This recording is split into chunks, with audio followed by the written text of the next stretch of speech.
Kryetari i Partisë Demokratike, Sali Berisha, ka reaguar ndaj deklaratave të presidentit të Serbisë, Aleksandar Vučić, për çështjen e furnizimit me ujë të Kosovës, duke i cilësuar ato një kërcënim të drejtpërdrejtë ndaj qytetarëve të saj dhe stabilitetit rajonal. Në reagimin e tij, Berisha përdori tone të forta ndaj Vučićit, të cilin e akuzoi për një politikë të mbështetur mbi armiqsinë ndaj shqiptarëve. Ky kërcënim i hapur njerëzor me frymëzim mitologjik dëshmon edhe një herë se presidenti i serbo-madhis Vučić, me imagjinatën e tij të sëmur, është i aftë që në një urrëtie të pakufishme ndaj shqiptarëve të planifikojë përdorimin edhe të etjes si armë genocidale ndaj etnisë të tyre dhe vendit fshinj, thuhet në reagimin e Berishës.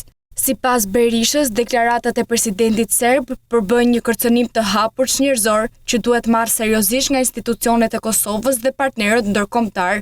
Partia Demokratike dënon me forcë një kërcënim të tillë si akt destabilizues për paqen dhe stabilitetin në rajon, thuhet më tej në reagimin e Berishës.